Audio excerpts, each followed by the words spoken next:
Estudo 9.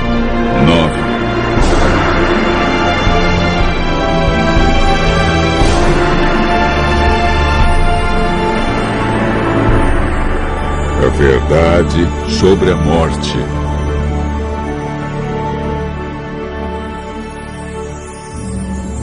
O que acontece a uma pessoa depois da morte? Hoje, no mundo cristão, há muitos ensinos sobre o estado do homem na morte. Alguns creem que os bons, quando morrem, vão direto para o céu. Se não forem pessoas boas, terão um período de férias no purgatório, ou irão direto para o fogo do inferno. Outros acreditam na reencarnação. Vejamos então o que a Bíblia diz.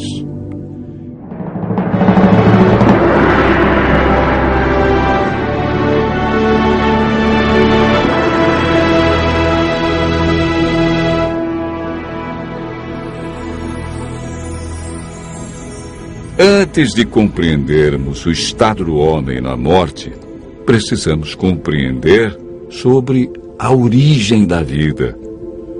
O homem é formado por 2 ingredientes: pó da terra e fôlego de vida. A união desses 2 elementos resulta em vida.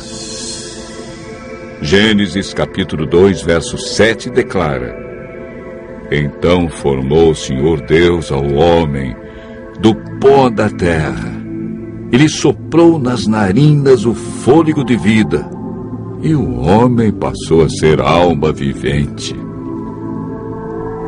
É importante notar que o homem, ao ser criado, não recebeu uma alma, mas se tornou alma vivente.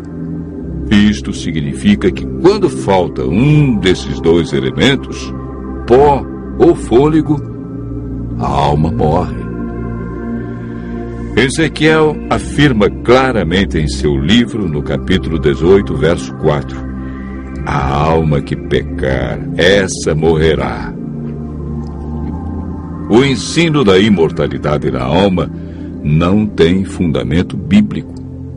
1 Timóteo, capítulo 6, verso 16, afirma que somente Deus possui imortalidade e habita em luz inacessível, a quem homem algum jamais viu e nem é capaz de ver. Gênesis 3, verso 19, afirma: Porque tu és pó e ao pó tornarás. Eclesiastes 12, verso 7, diz que por ocasião da morte, o pó volta à terra como era, e o espírito volta para Deus, que o deu. O espírito que ele deu na criação foi o fôlego de vida. A palavra espírito, que vem do hebraico nefesh e do grego ruach, é empregada 1.700 vezes na Bíblia. Algumas vezes traduzida por fôlego e noutras por espírito, podendo ser usadas alternadamente. Portanto, espírito na Bíblia nunca se refere a uma entidade consciente, desencarnada. Pelo contrário, Davi afirma: os mortos não louvam ao Senhor, nem os que descem ao silêncio. Salmo 115, verso 17. O homem, ao ser criado, recebeu imortalidade condicional. Para mantê-la, deveria viver em obediência. Gênesis capítulo 2, versos 16 e 17 diz: E o Senhor Deus lhe deu esta ordem: De toda árvore do jardim comerás livremente, mas da árvore do conhecimento do bem e do mal não comerás, porque no dia em que dela comeres, certamente morrerás. Deus declarou claramente: morrerás. Foi Satanás, através da serpente, quem declarou: é certo que não morrereis. Essa foi a maior mentira do universo que se mantém até os dias de hoje. Adão e Eva conheciam apenas um mundo cheio de vida, e a morte era um mistério. Eva desobedeceu a Deus, comeu do fruto proibido e o deu a Adão. Como resultado, o que Deus disse se cumpriu. A morte, a dor e o sofrimento passaram a existir. Após o pecado, herdamos uma natureza egoísta que não tem prazer em estar na presença de Deus. O que a Bíblia ensina sobre o estado do homem na morte? Lemos em Eclesiastes 9, versos 5 e 6.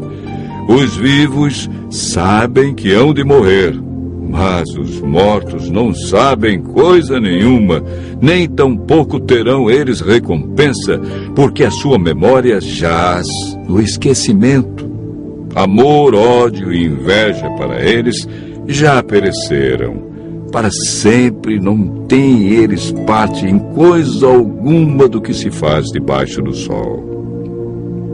A Bíblia diz que os mortos não sabem coisa alguma.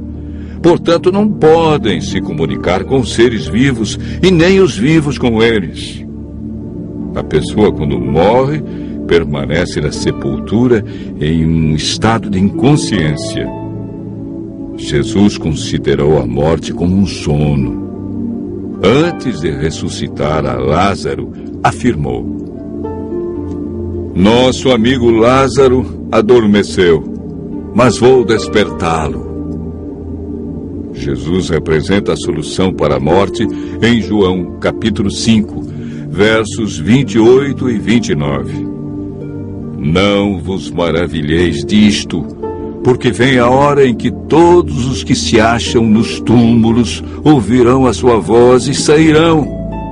Os que tiverem feito o bem para a ressurreição da vida, e os que tiverem praticado o mal para a ressurreição do juízo, que ocorrerá após os 1000 anos. O que receberão aqueles que participarem da primeira ressurreição, a ressurreição da vida? 1 Coríntios, capítulo 15, versos 51 a 53, declara: Eis que vos digo um mistério. Nem todos dormiremos, mas transformados seremos todos, no momento, num abrir e fechar de olhos, ao ressoar a última trombeta.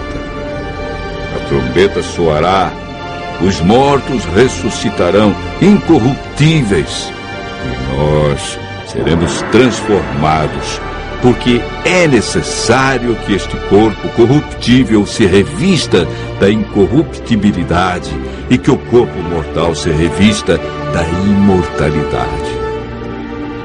Desde que o homem pecou, perdeu a imortalidade.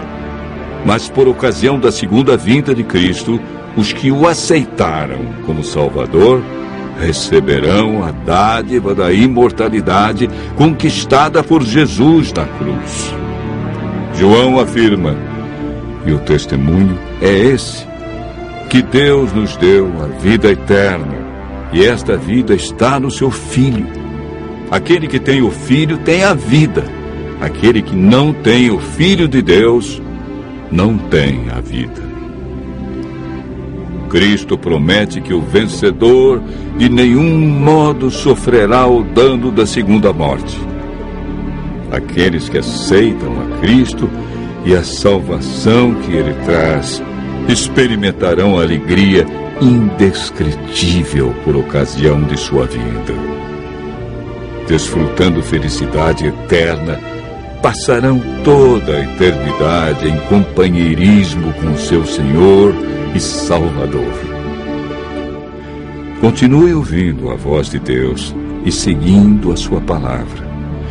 E desfrute pela fé a esperança da imortalidade.